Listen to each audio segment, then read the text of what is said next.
Hi అండి, నేను doctor Naveen, laparoscopy and general surgeon, Rishi hospital, Guntur. మనం ఇప్పుడు అపెండిసైటిస్ గురించి తెలుసుకుందాం. అపెండిసైటిస్ అంటే అపెండిక్స్కి వచ్చే ఇన్ఫెక్షన్.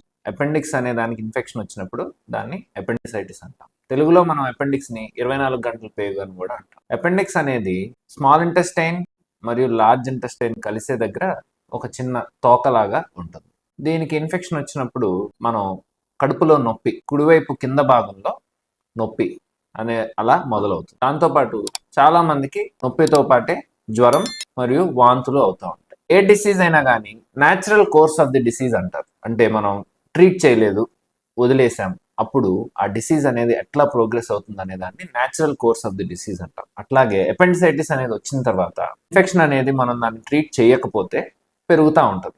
అలా పెరిగే క్రమంలో ఏం అవ్వచ్చు అంటే అపెండిక్స్ అనేది ఉబ్బి పగిలిపోతుంది. పగిలిపోయిన తర్వాత దాంట్లో ఉండే ఆ క్రిములు, ఆ ఇన్ఫెక్షన్ అనేది బయటకు వచ్చి అక్కడ చీము అనేది తయారవుతుంది. ఆ చీము అనేది తయారవటం వల్ల చుట్టుపక్కల ఉన్న ప్రేగులు అన్నీ కూడా వచ్చి అక్కడ అతుక్కొని మాస్ అంటాం, అంటే ఒక గడ్డలాగా తయారవుతుంది. ఇది మనం ఇన్ఫెక్షన్ని ట్రీట్ చేయకపోతే ఇట్లా జరుగుతుంది. ఒకసారి చీము అనేది మొదలైన తర్వాత పేషెంట్కి నొప్పి సివియర్గా పెరగటం, హై గ్రేడ్ టెంపరేచర్ రావటం, అంటే 101, 102 జ్వరం రావటం, విరోచనాలు అవ్వటం, బాగా నీరసపడిపోవటం, ఆకలి తగ్గిపోవటం, ఇట్లాంటివి ఉంటాయి. ఇది natural course of the disease. మనం ట్రీట్ చేయకపోతే అపెండిక్స్ అనేది ఇట్లా మారచ్చు.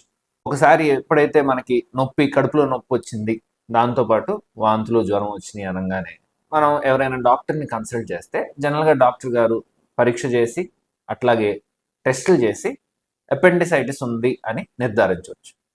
టెస్ట్లు అంటే బ్లడ్ టెస్ట్లు. బ్లడ్ టెస్ట్లో మనకి ఏం మార్పులు ఉంటాయంటే జనరల్గా ఇన్ఫెక్షన్ తాలూకా మార్పులు, అంటే తెల్ల రక్త కణాలు, WBC అంటాము, అవి పెరుగుతాయి. దాంతోపాటు ఫస్ట్ ఇమేజింగ్ అనేది అల్ట్రాసౌండ్ చేస్తారు.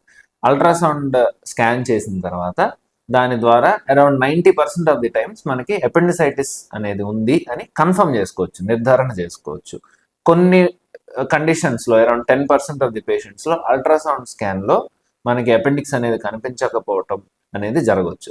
ఇట్లా జరిగినప్పుడు డాక్టర్ గారు అంతకంటే పెద్ద స్కాన్, సిటీ స్కాన్ అనేది చేయించవచ్చు. సిటీ స్కాన్లో 99% ఆఫ్ ది టైమ్స్ అపెండిసైటిస్ అనేది కన్ఫర్మ్ అవుతుంది. సో తద్వారా మనకి అపెండిసైటిస్ అనేది ఉంది అనేది తెలుసుకోవచ్చు. Thank you.